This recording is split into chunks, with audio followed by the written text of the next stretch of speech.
While it has without a doubt been a minute, you know the drill. This is Hot Takes. Let's get into it. The Celtics are having a similar run. The Celtics are having a similar run as the Hawks from last year and will make it to the Eastern Conference Finals. The difference between, for that prediction, the difference between the Celtics now and the Hawks then is the Eastern Conference just seems like roided up by comparison, even over just 1 year. So I feel like the odds of that Eastern Conference Finals run are lessened. Like for the Hawks, it even took the Sixers like severely underachieving. So I wouldn't bet on it. They have to win like a tough matchup in each round. Right now they're under the top 4, so they're gonna play one of the top 4 teams in the East in the first round, and then they're gonna have to probably play another one of those teams in the second round if they beat the first round matchup. So from a matchup standpoint, the Celtics are gonna have it much more hard than the Hawks did. It's not out of the cards, but not something I would predict. 50% hot take, Tony Parker is better than Damian Lillard. 100% hot take, Joe Dumars is better than Damian Lillard. This take, I only chose it because it's something that was talked about a lot on Twitter when they were doing the top 75 thing, because Damian Lillard and the fact that he is considered a top 75 player of all time is, for whatever reason, he's one of the people who's singled out. But for whatever reason, a conversation about Tony Parker versus Damian Lillard came up, and to me it's like, obviously Damian Lillard was way better than Tony Parker. I don't know who the fuck you guys think Tony Parker is. And as for this second take about Joe Dumars being better than Damian Lillard, like that's more of a hot take than Tony Parker. Joe Dumars is like on a similar tier to Tony Parker. Like Joe Dumars was an all-defensive guy and a 20-point on good efficiency score. Tony Parker was an 18-7 guy and not nearly an all-defensive player. So I don't understand this. Like this brings me back to a video I made a long time ago where people talked about ring culture, where we treated winning like it was the end-all be-all of all-time discussions. And in that video I was complaining about people who dismissed rings outright as a non-factor in where players rank all-time. I think that's bullshit, but this is the kind of stuff they're talking about when they say that rings have too much influence, because to put Tony Parker over Damian Lillard when it is very blatantly obvious that Damian Lillard is a much better player than Tony Parker was is just downright disrespectful. And also, this pisses me off because I've said a million times now that the talent around Tim Duncan throughout his career has been vastly overrated. This to me is just more evidence. You guys really think that Tim Duncan ever had a player as talented as Damian Lillard? Maybe first year David Robinson was probably not he wasn't near his peak by the time he was first year with Tim Duncan. Maybe him for the first year. And that's being generous, maybe. Kawhi Leonard, okay, maybe Kawhi Leonard in 2016 is, yeah, Kawhi Leonard in 2016 is better than Dame, but by then Tim Duncan was a billion years old. So basically throughout his peak, never had a talent close to Damian Lillard, and Tony is not that, Manu is not that, and this is bullshit. Damian Lillard is much better than Tony Parker ever was. I don't know who y'all think Tony Parker was, but it wasn't this guy. Rudy Gobert is the greatest defensive player of all time. I don't think you can be the greatest defensive player of all time when you have a major exploit, your ability to defend on the perimeter. I feel like that aspect and that downside of Gobert's defense is severely overblown. I will give you that. That aspect, a lot of people act like that's the end-all be-all and like it immediately makes him not even a good defender. No, he's okay on the perimeter, but it's enough of a problem that it can be exploited, and it has been before. Now, a lot of that has to do with the Jazz scheme to allow him to be exploited, but if we're talking greatest defenders of all time, they're not guys who they're literally going to game plan to target them defensively. You wouldn't do that for the greatest defensive player of all time. No one's doing that to Tim Duncan or Hakeem Olajuwon or Kevin Garnett or Ben Wallace or Bill Russell.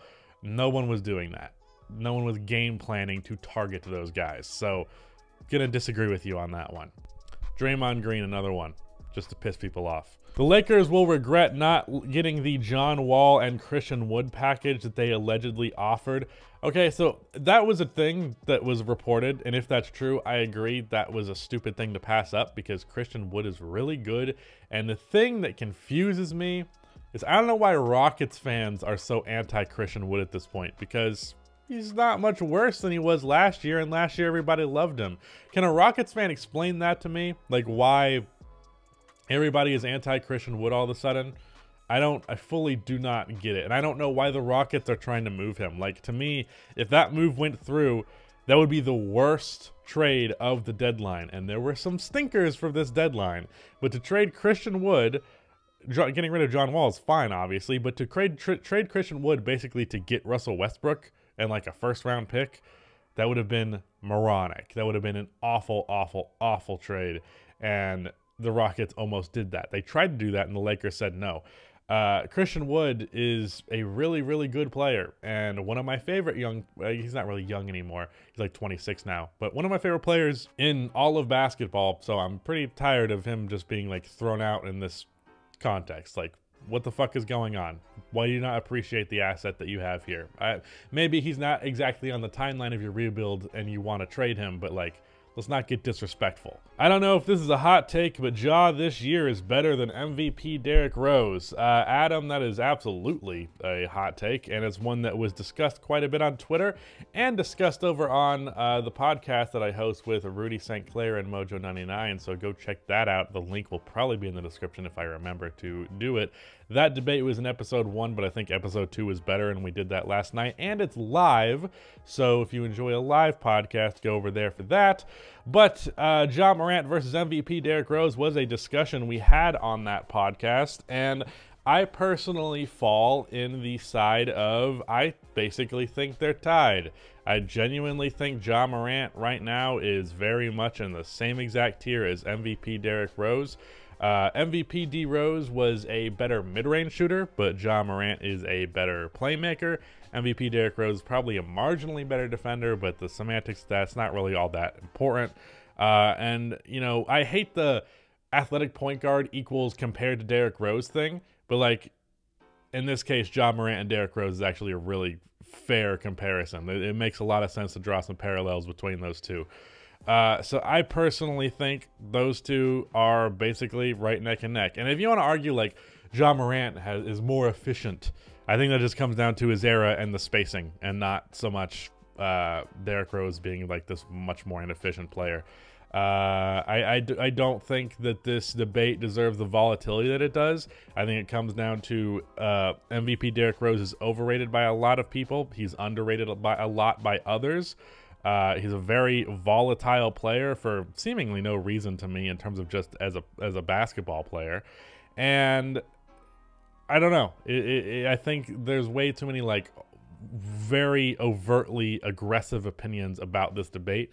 And I don't know that there's enough separation between these two, one way or the other, to dictate and to justify that aggression. Even though I don't think that that type of aggression is justified in any basketball discussion. But hell, save it for shit like Tony Parker is better than Damian Lillard. Like, at least when it's an actually egregious take. Yeah, anyways, moving on. Oh, also, a big factor in this is the fact that people treat former players like they're inherently better than current ones, and we're not allowed to give current players their flowers until 5 years have passed. And it's fucking ridiculous. That's exactly why we see shit like Tony Parker better than Dame, or acting like MVP Derrick Rose is holier than thou and way better than Ja Morant, when it's like, are you saying the same thing I'm saying? It's a very similar player. Anyways, moving on actually this time. Derozan's sudden performance boost after leaving the Spurs proves that Coach Pop's coaching wins games but also holds back players' true potential for teams' greater good, which means if Tim Duncan was playing anywhere else, he would have had way better stats, maybe close to Shaq's.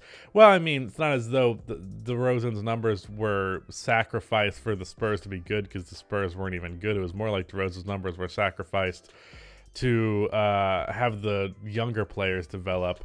I personally agree with the overall sentiment that the Spurs did sacrifice individual performance for the sake of winning, and that was the right move to make. But it's also like, Tim Duncan averages 20 for his career. People are like, yeah, how good was he really?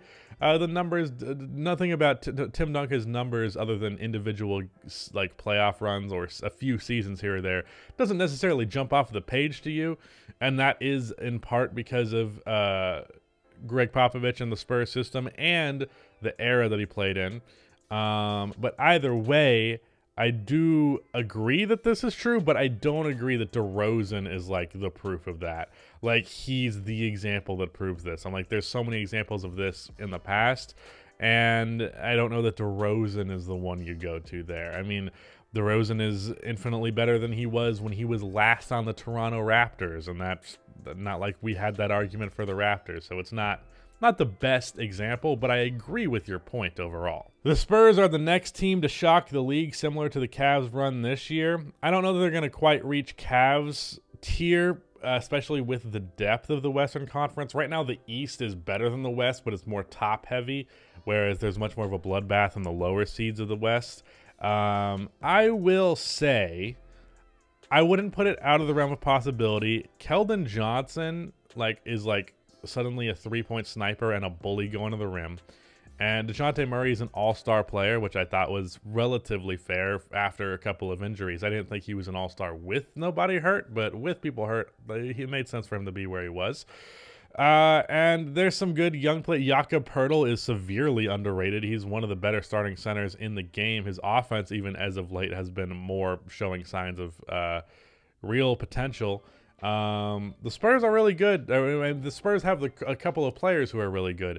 So you get the right system around that, and you get a couple of other players that fell out the roster, and I could see them being a playoff level team for sure, making a real run.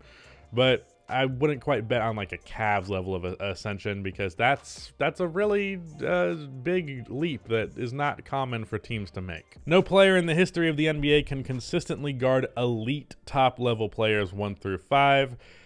I mean, that's fair, but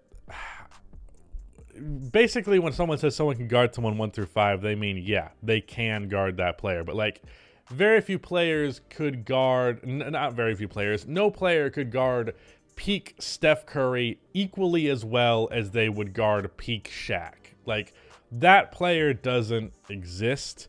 So if you want to use the metric of just elite, like elite of the elite, or if you want to say like no player could guard Isaiah Thomas, I'm talking Celtics Isaiah Thomas, as well as Joel Embiid. There's really no player that's going to cover those bases equally. Or guard both of them even at a really, really good level. You're either going to be a big that can guard Embiid really well and then just kind of handle Isaiah Thomas, or do a good enough job that you're like, yeah, he's not a mismatch, but he's not locking him up either. Or you're a guard who is physical enough that you could, or a guard or wing that's physical enough that you could not let Embiid just bitch you, but you're not locking him down. Like, so to find the player who can lock down those players both equally or anything close to that, I would say, yeah, the player hasn't existed. But there are guys like Kevin Garnett, for example, who, like, would I trust Kevin Garnett to defend Steph Curry on most possessions well enough? Sure. Is he locking him down? Not necessarily. So guarding at an elite level, a player on either end of the spectrum, probably not necessarily the case, but I still think it's fair to say someone can guard 1 through 5, because it's not about defending the most extreme on either end of the spectrum. Warriors Twitter needs to stop ignoring how bad Curry is playing for his standards. I don't know what side of Warriors Twitter you're on. I see quite a bit of it. They're constantly complaining about how bad he plays, but I don't know. The internet and social media provides you with echo chambers, so maybe you're seeing only positive Warriors fans. I see only negative ones. Ayo Dosunmu will have jailed everyone's favorite player by the season's end. That is absolutely true. Ayo Dosunmu is your favorite player's favorite player, and he is so goddamn good. I really don't think people properly appreciate just how good Ayo Dosunmu is outside of the Bulls fan base. Like, you hear, they're like, wow, he's a second-round pick and he's contributing to winning basketball. That means he must be, you know, the elevated hype because he's a second-round pick. No, like, Ayo Dosunmu is already an elite role player, like in an Alex Caruso tier right now, coming out of the second round.